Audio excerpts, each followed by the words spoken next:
Hakeem was astonished because Kobe already had a lot of the moves down because he'd been watching and studying. It just that work ethic gets overlooked so much. We talk about Mamba mentality and it's almost become like a overused, but players really didn't think like that or move like that or have that kind of mentality. Um, and what you put Tracy McGrady with Shaq for those 3 years? Do they win the championship? Maybe, but I mean, Tracy, you played with Yao and, Yeah. had your opportunities and you couldn't stay healthy enough to make it happen. Feels like a mega cope. I'm It sorry, and I love you, does. T Mac. It does. And I agree with you, Matt. I don't think T Mac meant to disparage Kobe at all. I think it's his own pride speaking.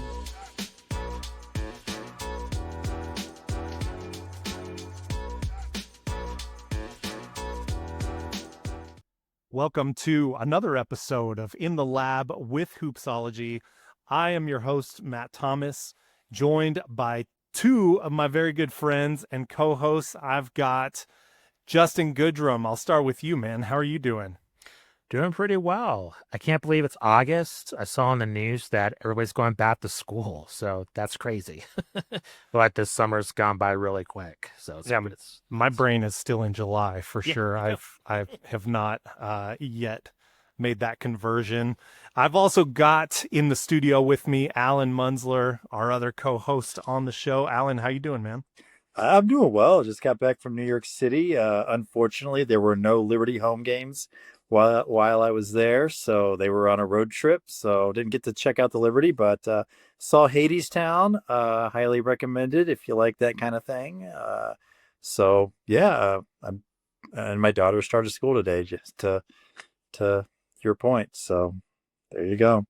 Busy, busy. Man, to be honest, I've never been northeast in our great nation here. So I've that's one thing that's remaining on my bucket list. I'll get out there at some point. Maybe we can make a hoopsology trip out to Eh, Madison Square Garden we got someday. it. Maybe that's the plan down the road. But anyway, great to have you guys as always.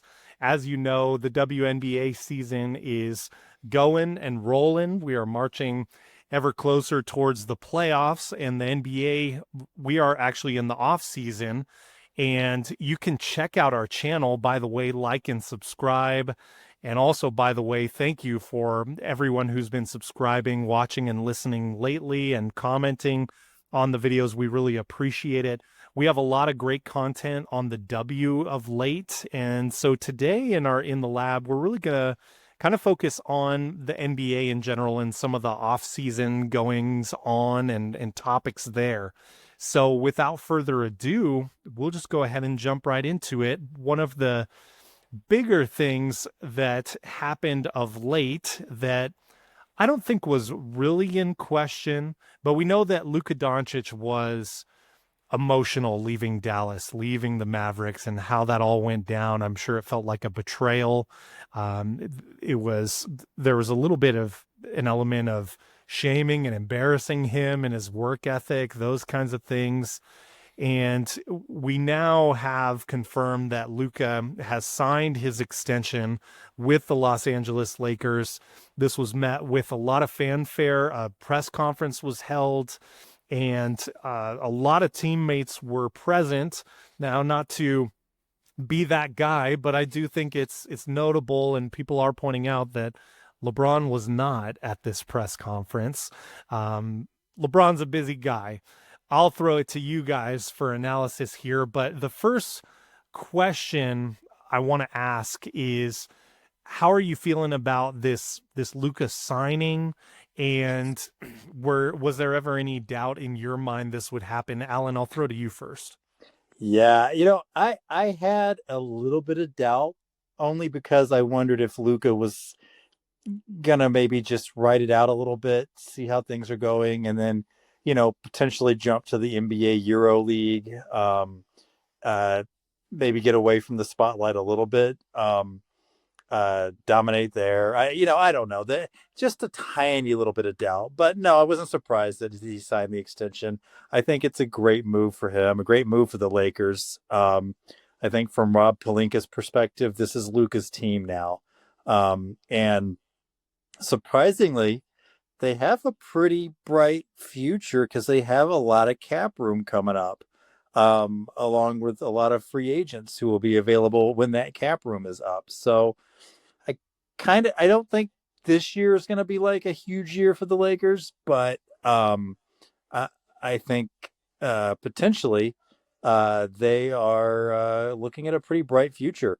Also, I was in New York at the same time Luka was. He was at a local uh, uh, pickup game. Then he was at the Today Show at 30 Rock. Did not hang out with him. We couldn't make a connection work. But from everything that I've seen on social and on the Today Show, he looks like he is in phenomenal shape. Um, so uh, who knows if that would have happened otherwise? But he's a guy like James Harden who probably is always going to battle. Um, have his yearly battle of the bulge, and he's looks to be in great shape right now. So I, I I think it's great. I think I'm glad he did it. I'm glad he'll be there. Hopefully, Lakers fans will support him. Yeah, he's been banged up. I think that weight loss is going to help, like his knees and things like that have been bugging. So I'm excited to see how that goes for sure. Justin, your thoughts on this Luka press conference signing? Kind of, we can move into sort of state of the Lakers if you want, quickly Yeah. here. Yeah, I was giving my thoughts. I agree with Alan. This is a 3-year max deal, 2 years guaranteed with a third player option that can be up to about 165 million. But it's interesting because it says it's likely to be 160 million, 0.8 million based on the projected NBA salary cap raises. So I'm curious because we're going to talk about Jokic later that he's waiting to sign. He's in it could be a situation where with the salary cap he could get more money. So I'm curious why I'll ask you both, like why didn't he just wait until like the salary cap changes so he can just get more?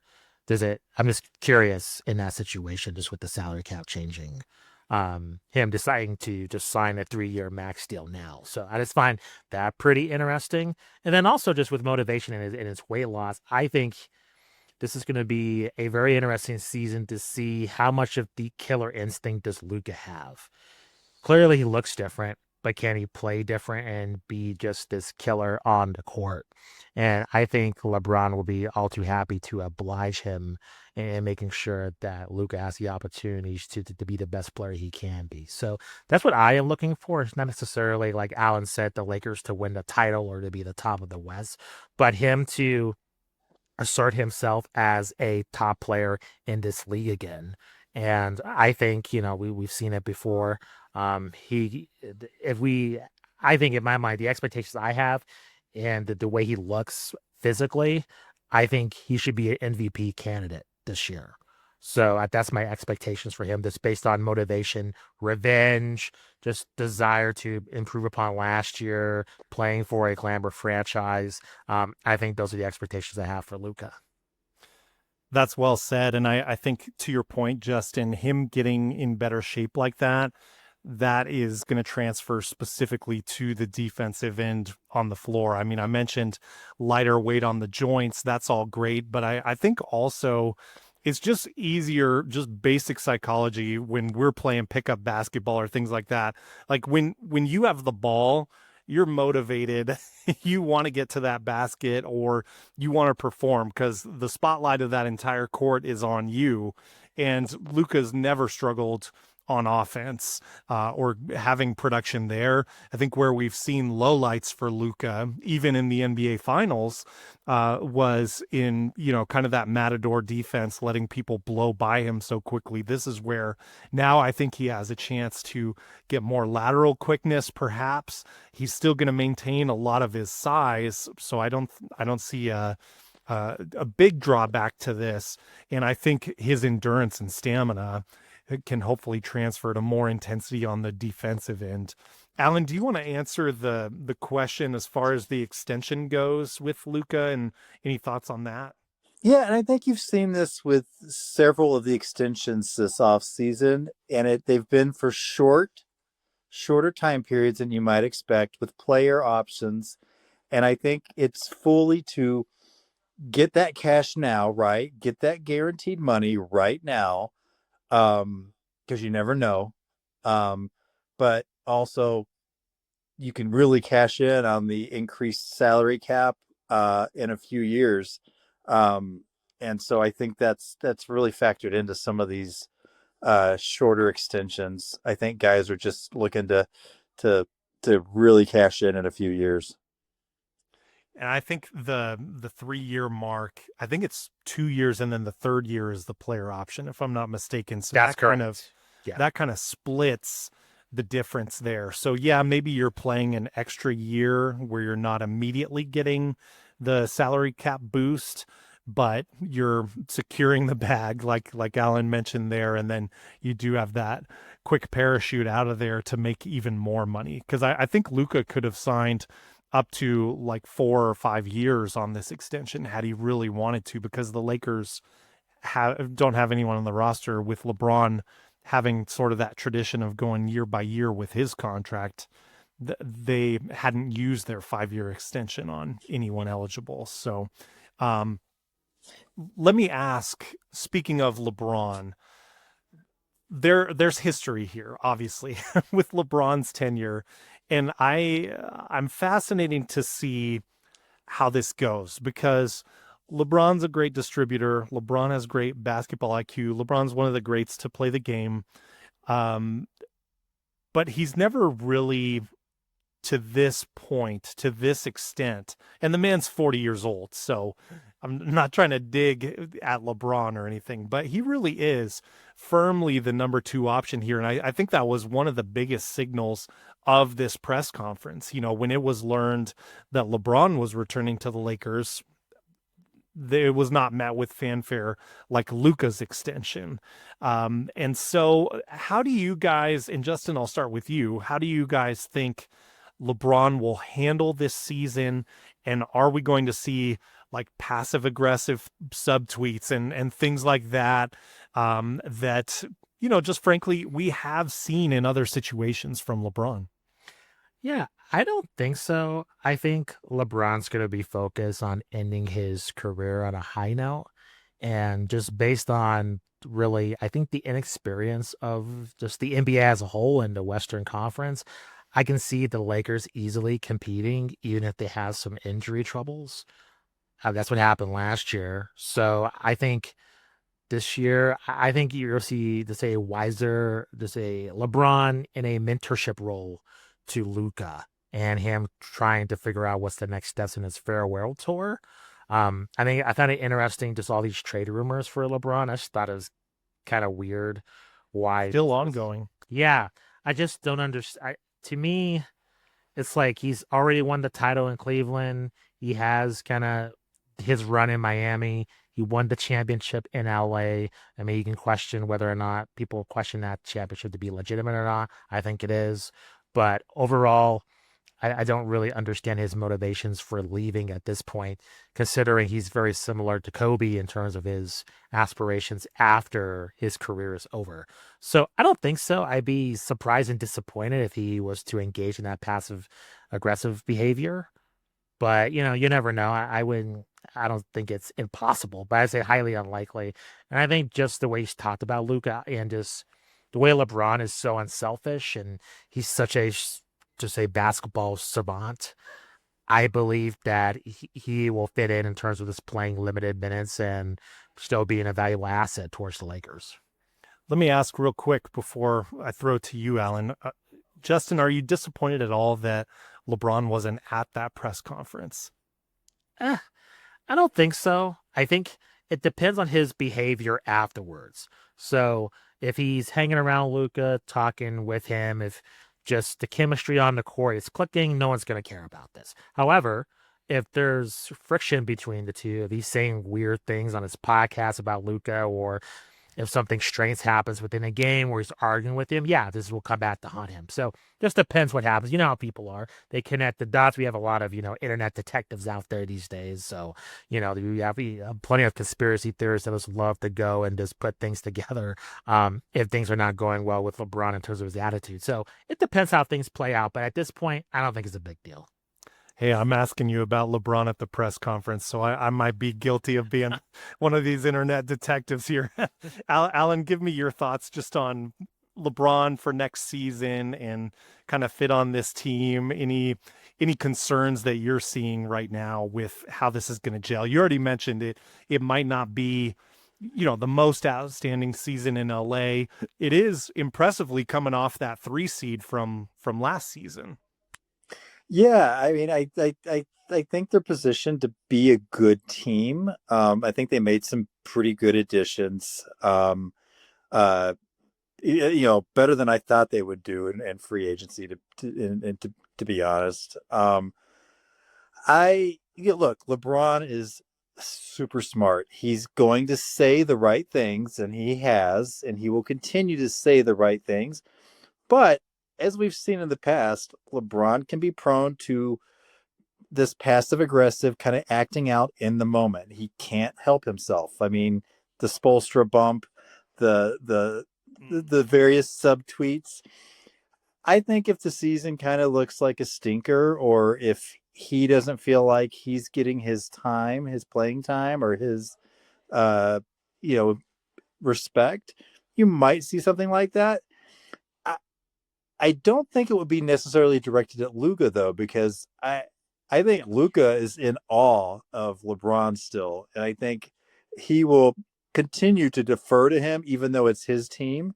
I think Luka will continue to do that, and so I don't think there's going to be any friction between those two, um, unless Luka says something, but like get that old man off the court or something like that. But I don't.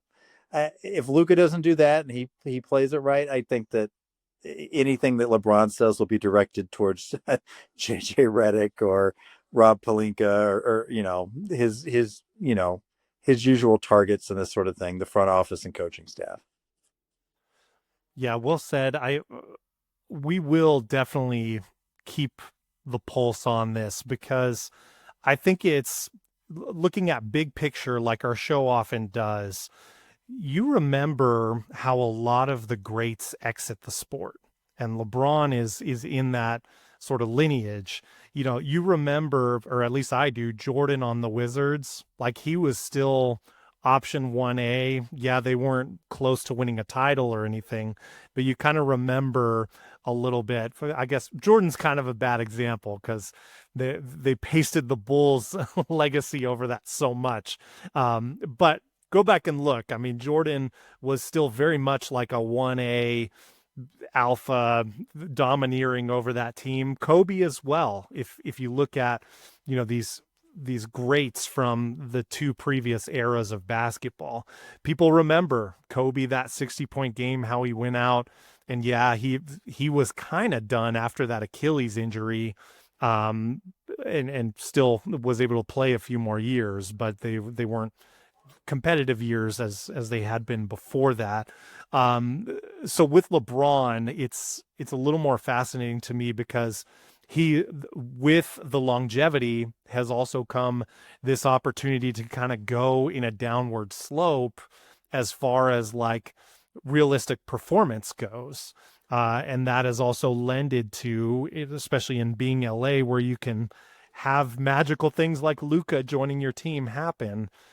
This is going to be a very different narrative. And I think he will get extra criticism if something happens and he doesn't have sort of this gracious mentor-like relationship with Luka, or even if there's just chemistry things in the locker room, like from the business angle, giving everything that's backing him, because he's not a businessman, he's a businessman, in the words of Jay-Z. So anyway, let's move on. But this is going to be fascinating to watch those dynamics.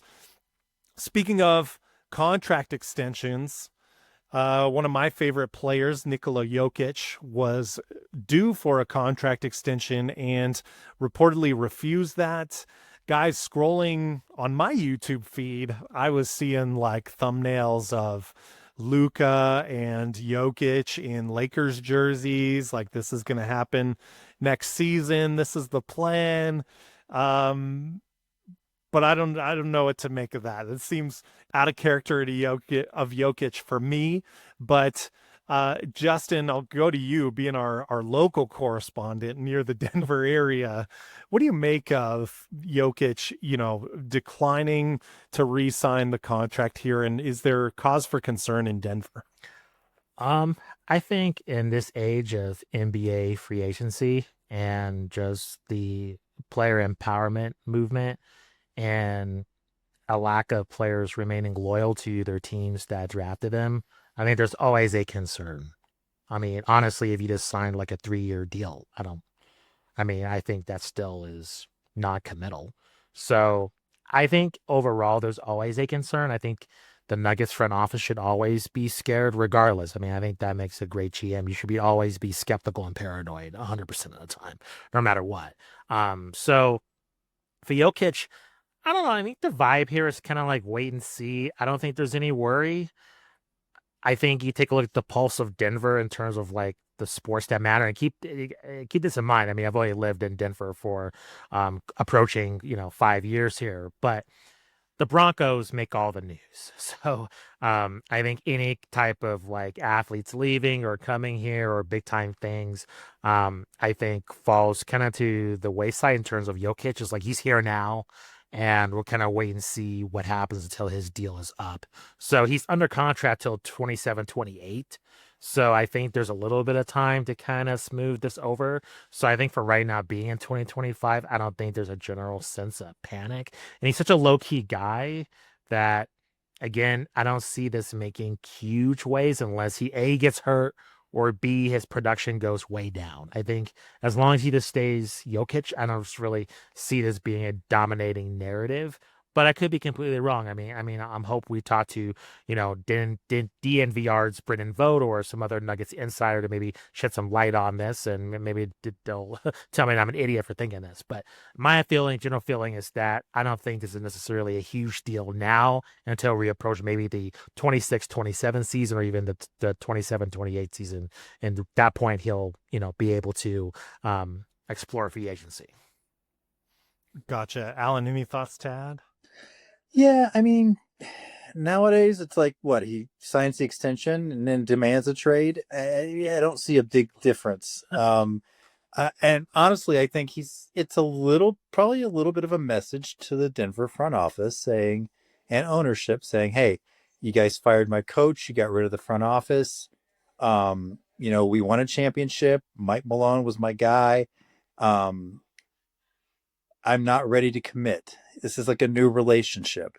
And maybe he's not quite ready to commit. He wants to see, you know, can Adelman, can he coexist with Adelman? Can he, will this team be in a winning position? Because I know people joke that he's chill and only cares about horses and doesn't care about winning or whatnot, but that's not the case. Nikola Jokic wants to win and he wants to win big. And so he's going to look for the opportunity like any superstar. If you're not going to put the right pieces around him, or show that kind of growth, he wants to keep his options open. So I wouldn't be concerned necessarily, but I think there is a clock ticking for that Denver front office to make sure that they make the right moves, if they want to retain him for his entire career. And I think a lot of this too, Jokic loves horses. By the way, his horse won the championship overseas recently. So shout out and congrats to multi-sport champion Nikola Jokic. But horses are expensive. And if Jokic waits, I think I saw like another year on this gets him at least 70 million more for that extension coming up. I think that's the big underlying thing here. I would bet that he's pretty happy with what he saw from the Nuggets this offseason. And that'll be realized when he gets to use those new teammates on the court this season. He's going to have perimeter shooting this year, which was very absent last year for the most part. So I think I wouldn't be too concerned if I was Denver at this point, but you guys are both right in that anytime your superstar player doesn't immediately extend when the opportunity is there, just because of how much security that gives them, it should give you a little pause and make you a little bit squeamish, because that's your future right there. And in the NBA, so much of your future success is tied to that superstar and their happiness, which is kind of a crazy way to do a business, but that's part of the reason we like professional sports. And it's amplified in the NBA. Any other thoughts on the Nuggets right now, you guys? Yeah, I think they're in a really good spot this year to be really competitive. I think most people have them as the second or third best team in the West, and I think that's right. I think the top three in my mind are Houston, OKC, and not in that order, by the way, and Denver. OKC is my number one, and then I go back and forth on the 2 and 3. I mean, his team is built now to look like those Elijah One Rockets teams of the mid '90s with perimeter shooting and a good passing big man. So I agree with you, Matt. I think he's got to be very pleased with the direction that the new front office is moving in. Um, uh, uh, but I think I still think he's waiting to see, how it plays out before he fully commits. But I expect him to. I don't think he's going anywhere. Any extra thoughts from you, Justin, on the Yeah. Nuggets? Not too much. I agree with Alan's point. I think with David Adelman being the head coach, his performance, I think especially in a high pressure situation like last year and him exceeding expectations, I think that goes a long way in creating that trust with Jokic to begin that bond. Now, if he goes, if they have a horrible start, that can easily be eroded, but I don't see that happening. And so, yeah, I think that the Nuggets have also had a nice offseason as well. So that creates trust. So I think they're off to a good start. Totally agree. We'll move right along. Next topic here. So the NBA, it seems like from what we're hearing and seeing, we've been tiptoeing around this idea of expansion for the NBA. Seattle mentioned, Las Vegas, of course, those being, I think, the two strongest favorites if we're looking at in America expansion anyway. And there was a period of time, maybe a week or two, where Adam Silver really walked that back. And I think there was a lot of disappointment.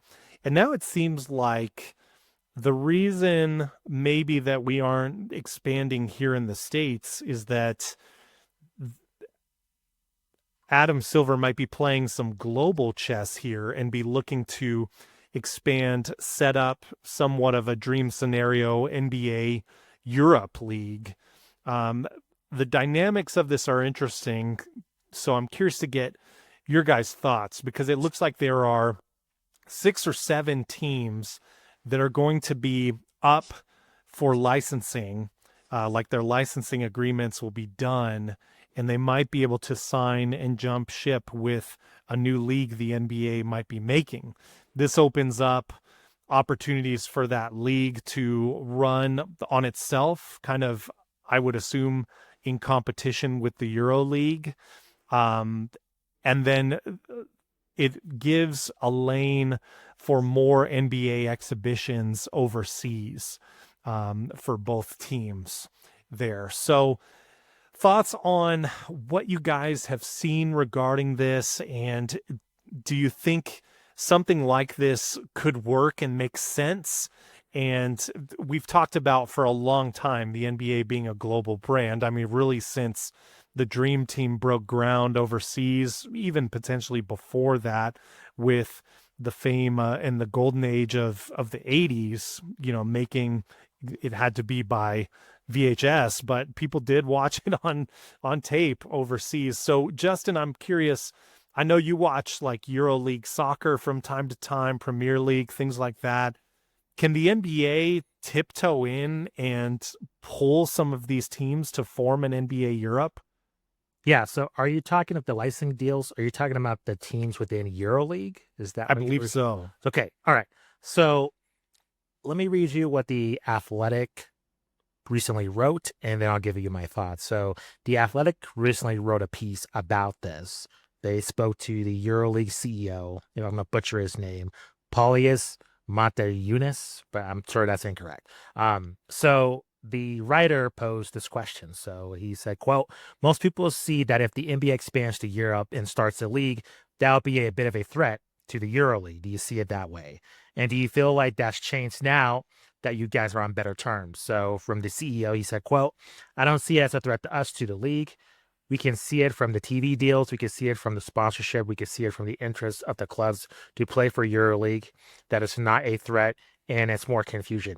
And if you look at the bigger picture, I keep repeating this, we need to care about the game of basketball, and the fan of basketball.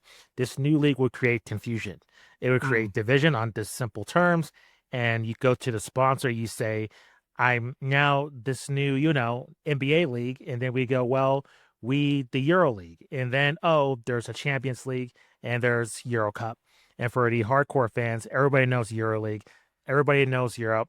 And we are not afraid to lose these fans because we believe we have a better product right away on the court. So I will say, whether or not they get teams from the EuroLeague to jump ship to this new league, or if they just create some teams or whatever, this is a horrendous idea. 1,000% horrendous idea. So you mean to tell me, and Alan was on this call with me, we talked to Sabrina Merchant of The Athletic about refereeing in the WNBA and the differences between referees in the NBA and the WNBA. So let me get this straight. You can't pay the referees in the WNBA in terms of what they make in the NBA, but you want to start this NBA Europe League that you don't know that you're going to dump millions and millions and billions of dollars to, that might fail, but yet you have a WNBA product that is now starting to grow, that is going to as rapidly expanding now that you can't invest in the fundamentals to.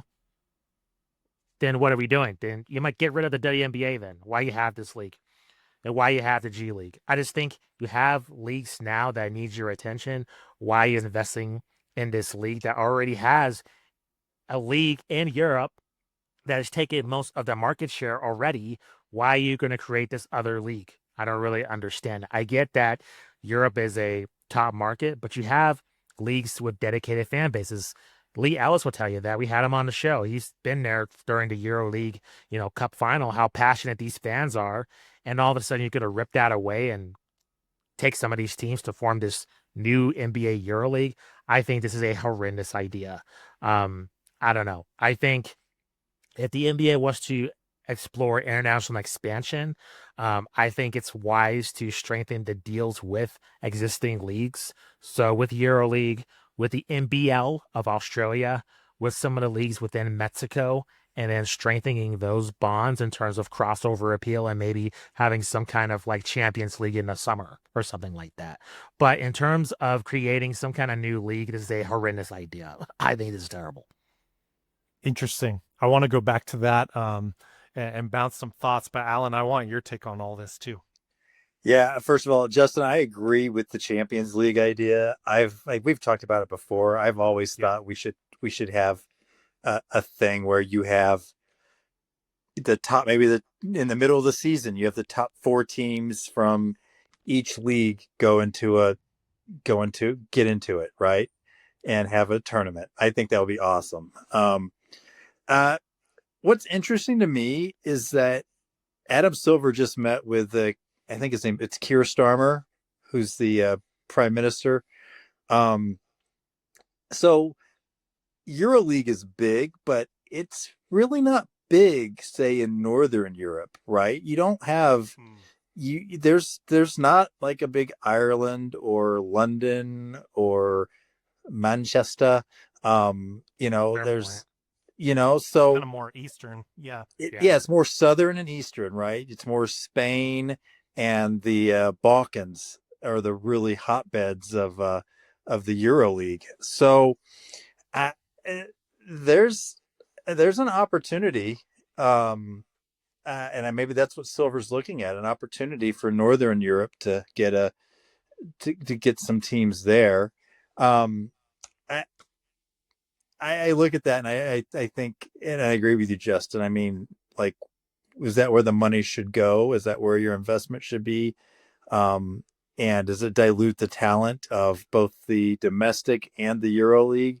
Um, uh, eh, you know, and I, I don't know the answer to that. I do know that everybody scoffed at Euro Disney, but now, there are Disneyland amusement parks all across the world that are huge, and some of them even dwarf the attendance of the ones that we have in the United States. So it could be something that looks like Seward's Folly at first, but 20 years from now, we could be doing a podcast about the big NBA Euro League uh, championship. Uh, so it's hard to say. I think right now it seems kind of interesting, and that's why I guess that the interesting part to me is that he seems like maybe he's focused on some of the more some of the holes in that area that they've not been able to see the EuroLeague really penetrate into. I think this is kind of steps toward what I think has been the goal of the NBA since the Dream Team. And that's this sort of having like a global league. Right? I think that could be a vision for sort of in game, is that the NBA is worldwide and you have leagues on every continent that are specific to the NBA. I mean, we know about like NBA Africa, and all across the country. We know there have been, I mean, America isn't the closest ally with China, but there's been lots and lots of players. James Harden was just in China, um, going on a tour out there to promote himself and the league and all that. So I'm very curious though, and I don't think any of us can really answer this to all that well. But if NBA Europe comes in, I would be curious to see what the just local public's response is going to be to something like that. Like, knowing that you have Euro League and that this league is coming to potentially like supplant that. Like, it seems like that is the goal down the line. Not that another league couldn't exist, but if you're going to put NBA Europe in there and you're the NBA, yeah, you want that to be the top league in the region, no doubt. So it's direct competition, and they know this is being imported from America. Their loyalty is maybe more so to that Euro League and in that country, I would think. And it's all speculation on my part, but I'd be very curious to see how they do, and if there's sort of a resistance to that just outright. And maybe the NBA has to do something like you mentioned, Alan, like kind of spread some talent out. Like, you get some NBA stars that could drive interest into those particular franchises. I think one comment I heard on a Bill Simmons episode was that this could be some kind of option for players that are aging to kind of go on tour towards the end of their careers. I don't know. I know the nature of the business in the NBA, and these guys are used to a lot of travel, but I'm not sure all these superstars, when they head towards retirement and the end of their playing careers, that they're going to want to do that in a country they've never been to, if they have the opportunity to not do that. I disagree 100%. I think you take a look at You the think they players. would? Oh, 1,000. Look at Stefan Marbury. He was a god in China. Look at Dwight Howard. Well, See, but gone. Marbury though would have played in the NBA I if he had been rejected. Of course, but I'm just saying in terms of players that the NBA, they have a following within America, but it's very clear. Like I would say at Ben Simmons, I think his time in the NBA is probably coming to an end fairly soon. And this is my own bias, but him playing overseas, he's still a big enough star, has a big enough following. All of a sudden, if there's NBA Europe, there you go. I think there's an opportunity there for players approaching the end of their careers that have a huge following. Take a look at what's his name, JaVale McGee. I was like, players that are popular, that have a lot of media attention. that, but in terms of an asset of making your team better, GMs are going to pass on. They're going to go to Europe, and they're bigger stars. And I think in thinking about this, my criticism of the league goes to the health of the NBA itself in terms of how much marketplace there is available in America and North America, in terms of Mexico, right? In terms of Canada, in terms of Seattle, in terms of Las Vegas. I mean, there's still more opportunities for the marketplace here in North America. So when you try to open a league in Europe and you're trying to allocate resources already to a league, I mean, what is that? How's that going to happen? But I will say, to your point, Matt, I would say the game of basketball has never been more popular, and other leagues are thriving now. Unrivaled, Athletes Unlimited, even Big Three through their struggles. Big Three still around. I mean, you have the G League, I think, compared to at least growing up in the 90s. I mean, really the only league that was well known is the NBA. And now you have all these other flavors of basketball, and we're not even counting internationally. So I do think there's an appetite. I just wonder, from the person that's within, you're saying, Matt, the northern part of Europe, within the United Kingdom in particularly, having players that are like, what we have in MLS, an MLS equivalent that would be the reverse, Right. in the United Kingdom. Is that an appeal to them when you have soccer, the number one sport, clearly, in that region? I don't know. I find I am skeptical of that. But I do think the game of basketball is growing. So I just wonder, if I'm living in Seattle, I'm offended by this. If I'm living in Las Vegas, seeing the Aces and their success, I'm offended by this. And honestly, even within Mexico, I mean, there's a lot of thriving leagues there. I was talked to a player that's, in the G League, and they said the players are very competitive down there, and the fans are very much into basketball down there. I would say a team in Mexico would be awesome. In Mexico City or wherever, Guadalajara or whatever, pick a city there. I would just rather see that in terms of the opportunities here in North America than trying to, have a new league in Europe, in my opinion. I don't know. Justin, I gotta say before I throw it back to Alan, I think you won me over with the point about NBA players going over there. Like, it doesn't even necessarily have to be a perennial all-star player Yeah. that goes there and could potentially be, treated like a king, so to speak, Oh, in that area. That could be a potentially cool and appealing position for an end of career sort of player. Alan, any thoughts on what Justin added there about expansion and NBA territory, all these things? Yeah, I mean, I don't even think it could be an end of career kind of move. I mean, look, if you told me right now I could live in Europe and make comparable money, I'd be gone. I'd be there right now. There's a lot of, the political climate in this country right now is not very excellent point. favorable to a lot of the people who play in the NBA. I, Europe is a very attractive option. I've been a few times and people are great.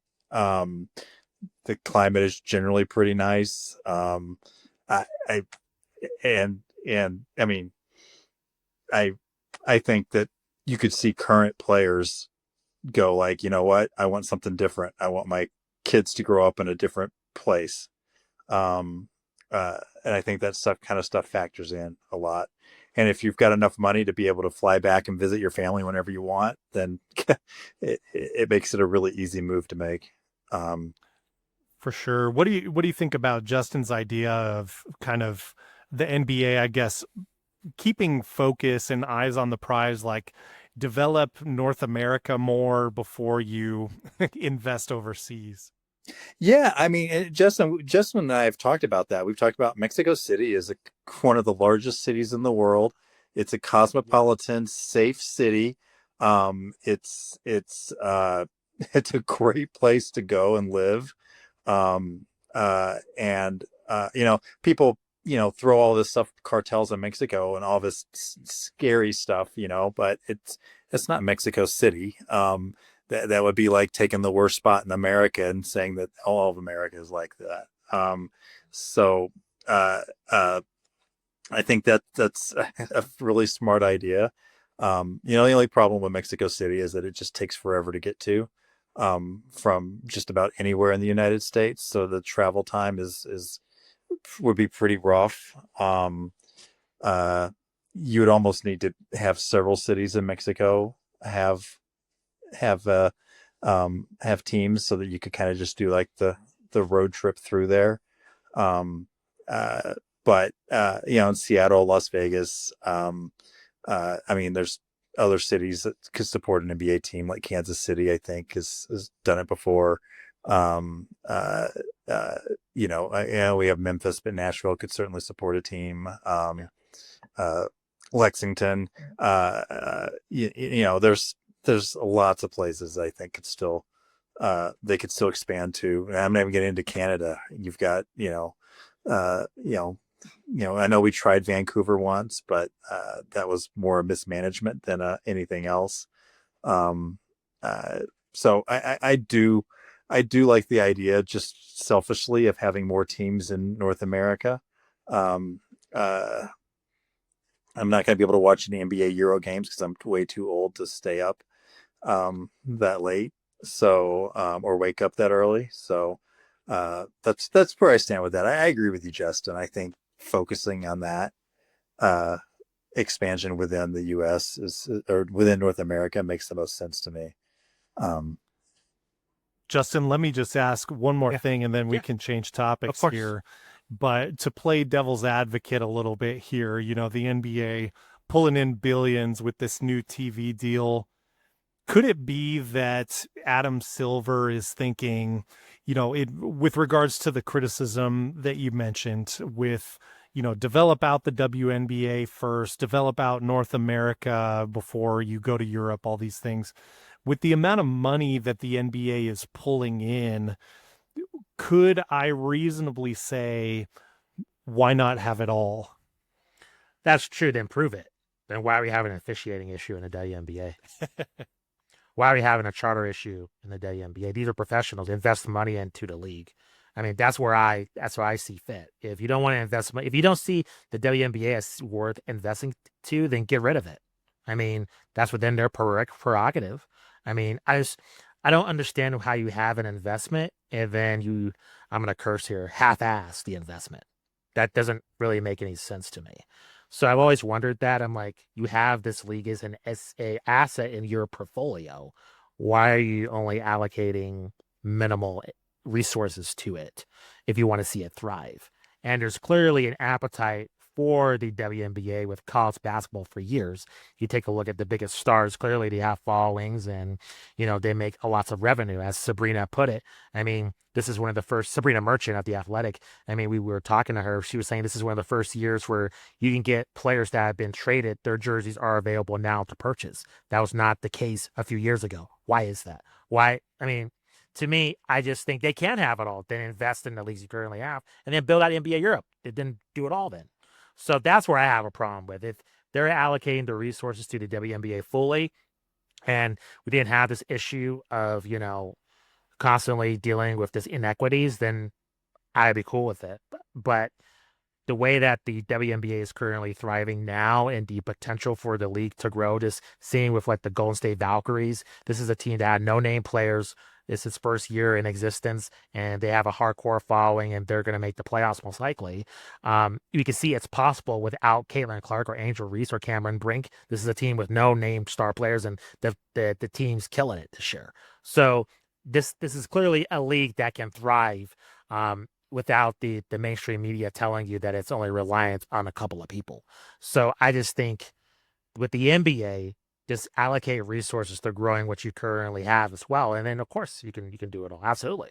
But they're clearly not doing it. So, yeah, I think that's interesting to explore, too, because clearly the NBA has kept the WNBA in business and doors open. It just, they haven't allocated, I guess, enough resources to it to make it seem on par with the NBA. Is that fair to say? Yeah, and why is that the case? I think there's a lot of just inequalities there for sure. Because clearly the players there have been because the mainstream media will want you to believe in that Caitlin Clark's the first like superstar WNBA player, the first marketable WNBA players. But that's clearly LI.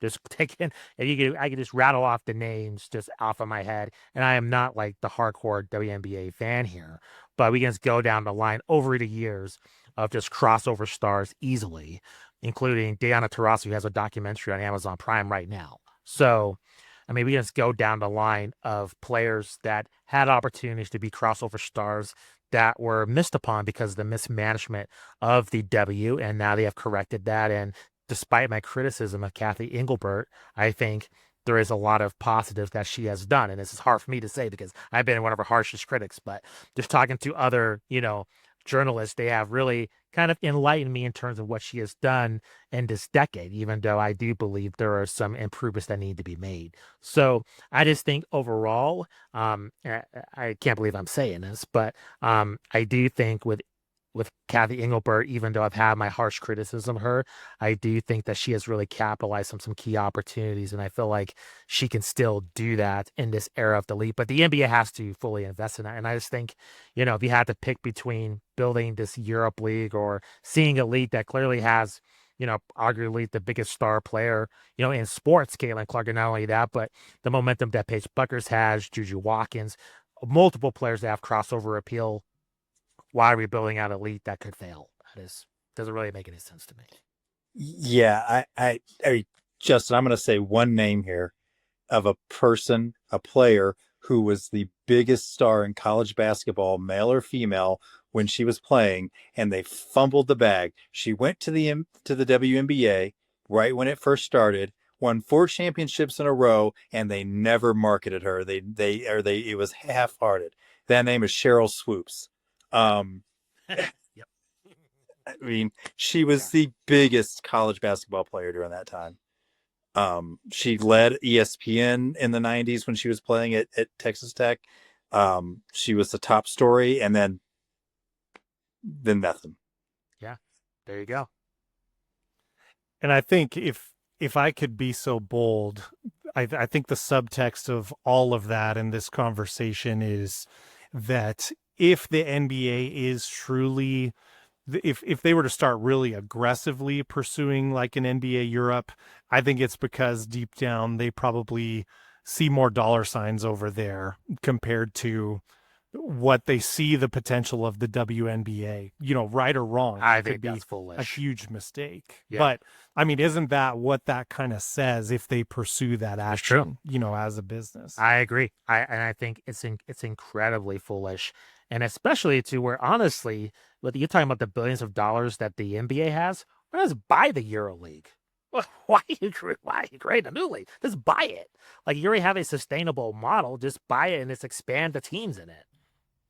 I think that would go over a lot better for the fans that are already invested there, for sure. Yeah, agree. Compared to just coming over with NBA branding. I mean, even if you bought it and then it's the league, but you just change its branding, I mean, that might be kind of foolish, but at least it's still the same infrastructure and product that you were used to. It's a little bit less jarring. To me, that makes sense. You have an existing intellectual property that has a hardcore fan base that you want to expand, like you were saying, Matt, into other parts of Europe. That makes perfect sense. Yep. Well, we could go all day on this topic and really just about all. Well, I might not be able to go all day on the Jokic contract extension topic, but agree. Anyway, let's move into our final topic here. And this is just a trend that I've noticed. I've seen this brought up a lot on YouTube. I've seen a pattern here, and it's just kind of interesting. And so I wanted to bring it up. And this is kind of, again, more, we're in the off season here. So this is sort of open format. We'll see where the conversation leads. I don't want to keep you guys on here all night, so we'll try to keep it kind of brief. But over this off season, and actually let me backtrack, because we know about Kobe and we know about his untimely death. We know about like the outpouring of love for the legacy of his career. We know about, Mamba mentality, all these things. Like Kobe was, wherever you rank him, I mean, I'm sure he's among your greats somewhere on your list. He's coming to mind. There's going to be a lot of disagreements about where people place him, and I think that may be what's at the heart of this topic. But what I find interesting, and there's been examples from several members of the media, and again, very subjective. Everyone's entitled to their opinion, but I've heard a lot of shots taken at Kobe Bryant this offseason in particular. There's been things from Gilbert Arenas, who even says that Kobe is like one of his favorite players of all time. That's probably true. But in some segments on his show, kind of hard to tell that with the treatment that he gets. There's been segments with Tracy McGrady recently, and I'm a T-Mac guy. I like Tracy McGrady, but to say that if you put me with Shaq, I win three-peat, no doubt. I mean, I think that speaks to the confidence you have in yourself as a professional athlete, probably first and foremost. I don't know if disrespect was intended. I don't think so. I think T-Mac has shown in the past he has a pretty healthy level of respect for Kobe Bryant. But then another thing that came out that again is just among, and there are other examples too. You guys can put them in the comments if you're watching this and would like to note them. But Bleacher Report also came out with their, I believe it was top 100 players ranking, and they placed Kobe Bryant at number 11. So out of that top 10, which for some seems very reasonable. And I think it depends on how you view Kobe's three-peat with Shaq. So some would have him out of that top 10 pretty firmly. Some, like myself, would have him pretty firmly in the top 10. I don't mind stating my bias. So anyway, I just wanted to ask you guys, have you seen this type of trend? And also, is the legacy of Kobe Bryant, I guess, one that is as confusing as it seems to be based on these recent examples? Alan, if you don't mind, I'll start with you. Yeah, and I'll try not to go too long. First of all, I never thought I would ever say this in a million years, but I think Kobe Bryant is underrated. And we're seeing that happen, and it is so weird because for a while it felt like he was overrated, say like circa 2004, 2005. And now he's underrated. It cracks me up. I Here's the thing about Kobe, and this is like Kobe. So there's a certain group of fans of my age who are like Michael Jordan. We watched Michael Jordan play.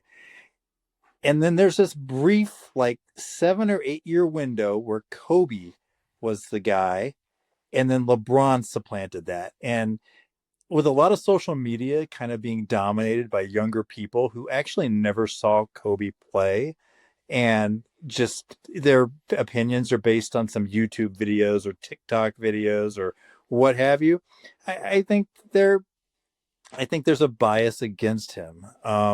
He hasn't. Yeah, there's no 6-part documentary series where you interview him and all of the people that played against him. That like Michael had. Kobe, despite being one of the greatest players to ever lace him up, is kind of a low key guy. Kept to himself. Didn't do a lot of self promotion. I mean, did the obligatory commercials and all that kind of stuff, but I there are so many Kobe stories out there of people running into him in real life and him just being like a normal dude. It's not even funny. I remember before he went to Beijing, again, Kobe, ashamed of the performance in the 2004 Olympics, got all those people together and said, "No, we are taking this back." He didn't have to do that, but he was like, "No, we are the best. We're going to go and get this." Before he went there, he went to like a comic book store and picked up all the trades of 100 Bullets and took a photo with like the comic book store owner, and that didn't end up anywhere except the comic book store owner posted it somewhere. He went as he was getting near the end of his career before the Achilles injury. He reached out to Akeem Olajuwon and said, "Hey, you're like my hero." Mirren Fader details this in her book Dream about how he was the first guy who went to Dream and said, "I want to get better." Would spend hours, even without the ball, just working on the same pivot moves and footwork. Hakeem was astonished because Kobe already had a lot of the moves down because he'd been watching and studying. I, I, I just that work ethic gets overlooked so much. We talk about Mamba mentality, and it's almost become like uh, uh, like overused, but uh, players really didn't think like that or move like that or have that kind of mentality. Um, and well, yeah, what you put Tracy McGrady at the and with Shaq for those 3 years, do they win the championship? Uh, Maybe, but I mean, Tracy, you played with Yao, and you know Yeah. had your opportunities, and you couldn't stay healthy enough to make it happen. Um, Feels like a mega cope. it I'm it sorry, and I love you, does. T Mac. It does, and I agree with you, Matt. I don't think T Mac meant to disparage Kobe at all. I think it's his own pride speaking. I think any player would say, "Put me in there, and I'd win as well." Uh, that Kobe Shaq team was something special until it wasn't. And it not being special anymore had nothing to do with Kobe. I think we all know that Shaq came into training camp completely and totally out of shape, um, which put more of the burden on Kobe, which led to friction because at the same time Shaq was demanding more and more attention, and wanted all that. Shaq has never turned away an opportunity to promote himself. I mean, he's still to this day on every commercial on TV. I'm waiting for his Ozempic commercial any day now. Um, I so long story short, I think I just don't think you can go at Kobe like that. And honestly, I'm not. Gilbert Arenas can, whatever, that dude's opinion doesn't really mean much to me.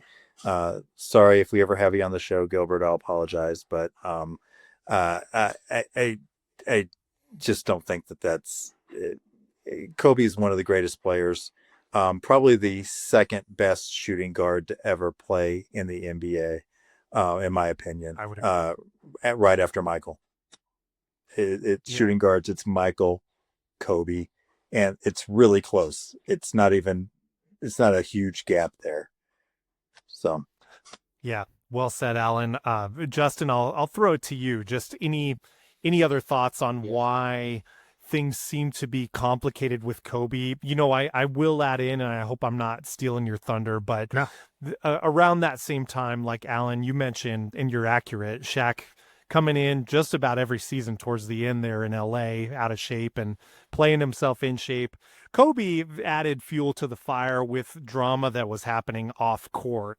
I mean, he wasn't bringing that, I don't think, in the locker room and things like that. But it was complicated in the playoffs. I remember him flying for court cases and then going back the next day to play in playoff games. So that was a self-inflicted thing. And I think that when we look at the overall arc of Kobe's narrative, I think the media was very eager to hand off sort of the face of the league. Here we go, but face of the league to LeBron because of the negative things that happened, unfortunately with Kobe and that court case and whatever happened there that may have been something awful, it seems like, in his earlier playing days. So Justin, anyway, I'm sorry, I probably did steal a lot of your thunder. No, you're good. No, Give because me your thoughts. I was yammering about the Europe situation. I'll try to keep this short as much as possible. No, y'all gotta go. But I will say this: I think in this age now, that the narratives that are usually dominating the discourse regarding this has changed from journalists to players. And players, they're leading with a lot of their egos, a lot of their feelings, and a lot of these former players have huge audiences now. Gilbert Arenas, Jeff Teague, uh, I'm blanking on his name. Help me out. Golden State Warriors. Draymond. There you go. Oh, Just thank you. a lot of just athletes that have now huge followings that they want to hear about their opinions and with Draymond in real time. So when you have these players that, played, in the league, I mean, just because you played in the league in which you have more insight, I would say, in terms of this being an NBA athlete, doesn't mean you're right automatically. But I think their platforms, a lot of people listen to them because let's face it, a lot of, journalists now, I mean, I follow a journalist space, but to your common, Gen Z are who are they going to follow? Gilbert Arenas or, the best journalist, for the Washington Post, for the LA Times. I mean, that's how I grew up watching PTI, but that doesn't exist anymore. I mean, now we're in a totally different age of the media space. I think that's number one. Number two, I think it comes down to likability. I mean, take a look at Kareem Abdul-Jabbar. I mean, to me, Yeah. was he really talked about in the 90s too much? I don't think so. Not to me, on just a casual fan, on a casual basis.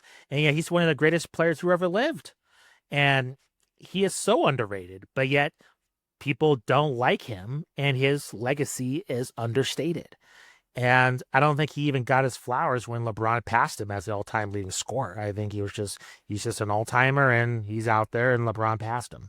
I don't think he really got his due. I think LeBron tried to go out of his way to highlight his legacy, but I don't think really the media, I don't think they did. So I think when it comes down to Kobe, I think I'm surprised to hear ex-players talk so much crap about Kobe just because Especially of his... ones that played with him. Yeah, totally agree. I don't think that I agree. if Kobe is alive. I know that's weird, but I disagree with I that. don't know that people are saying that if Kobe's still around. I don't know. It is so weird because usually when athletes die prematurely, and this is what happened when he passed away, his legacy was elevated. So it's shocking to see it go in this, 180 direction. And I just think the way that he's helped, the game in terms of younger athletes, both men and women, I'm surprised that, also his tentacles were felt kind of in an understated manner. I think that probably hurts him. And I think another thing in this conversation is the ghost of Jordan. I just think the ghost of Jordan haunts this league. And I just think in people's minds, I mean, Jordan is just such an unescapable force. I mean, his logo is literally on a lot of the jerseys in the league. I mean, you just can't escape it, even if you're just a taller. And I think that really, if you take a look at Jordan, honestly, just I would say somewhat the myth, and this is coming from a card-carrying member of the Church of Jordan here, but I think, his legacy as years move on, I do think that it comes to this mythical, proportions in terms of what he meant to just the league. And I just think Kobe being so close, like you said, Alan, in terms of being one of the top guards ever, I just think there's just no way for him to be in that conversation because Jordan was just such a first in so many aspects of just American sports, let alone basketball. So I think that hurts Kobe overall. But like you were saying, I think it's crazy, just this anti-Kobe sentiment by ex-players. That's crazy to me. So I don't know what's going on with that. I don't know. You know what's funny is, and I've been thinking about this, and so apologies to Gilbert and anybody else who who was talk trash on Kobe, and we've kind of talked. If Kobe were alive, I think they would probably say this stuff, but you know what Kobe's reaction would be? He would just laugh, shake his head, and go do what he does and ignore it. I mean, so I think in honor of him, I'm just going to do that. Just, whatever, guys. If you know, you know. Right. Yeah. And I guess I want to just tie a bow on this and then we'll say goodbye. Justin, you bring up a very good point. Kobe, that's a fascinating part of his career is that he's the best Jordan imitation. Like if you want to try and reduce as much as possible, obviously he's an individual. He did some great things. He had attributes, like a little better outside shooting than Jordan had, but, a different league. Um, he was almost penalized in his likability by how close he was to Jordan because of how beloved Jordan was. Like I remember this was the era that I was really tuning into basketball hardcore, and I did not want Kobe to pass Jordan. I had just seen that and gotten so much joy out of the 90s era and Jordan's whole run. I was actively kind of like rooting against Kobe reaching that level. So you have fans who are plugged in, they respect the work ethic and all that. They see all that, and they sort of, I think, are dismissive of how good Kobe really was. I certainly was during his playing career. I appreciated him later on. Honestly, after he had retired, that's when I became the biggest Kobe fan that I ever was. Yeah. And then you have on the back end of this. So for those of you who didn't watch Kobe, we are now in the 3-point era. We are in the analytics era. We are in the player efficiency era. Like if you look at things, if you look at just analytics, I mean, you would think Karl Anthony Towns is like a better player than Tim Duncan in some respects, like looking at efficiency numbers and things like that. Keep in mind, when Kobe was 8 years into his career, so about that prime range, I looked this up, and in 2004, so he was drafted in 96, I believe, 2004, the league average for points scored per game, 93.8 points per game. It's 114 points per game now for like the last 3 seasons. So you have a much less efficient league during the apex of Kobe's career. And he's scoring 30+% of the Lakers' points during that time in very impressive fashion, but it's not always pretty in the box score. And we saw that play out like in the NBA Finals, for example. But you know what? The Lakers came out on top in that 2010 Finals rematch with the Celtics. Yeah. Even though it wasn't pretty, he still led in clutch scoring. He still led in points for the game. So a lot of these things are blown up, and I think analyzing basketball just by the box score, Kobe is kind of proof positive that there's more to this than just the analytics. And Kobe was in that era where defense was the apex that we've ever seen in the NBA and was allowed to be that way. Until then, like I believe right during that 2004 season, they changed hand checking and things started trending the other way. So I think it's important anytime we're analyzing careers of the greats and legacies to put that reminder of context of their eras. And I think that's something that with how the era is reflected now, Kobe is kind of retroactively punished for that. And in my opinion, obviously by now, unfairly so. But we got to roll. This has been a very fun off-season episode. Really appreciate you guys joining me for it. Really appreciate you all, listeners and viewers, for tuning in with us. Let us know your thoughts in the comments. And we will see you on another episode of In the Lab very soon. Stay tuned for more and more interviews as we go through the WNBA season and the NBA off season. For Alan Munzler and Justin Goodrum, I'm Matt Thomas. Catch you again soon. Peace out. See ya.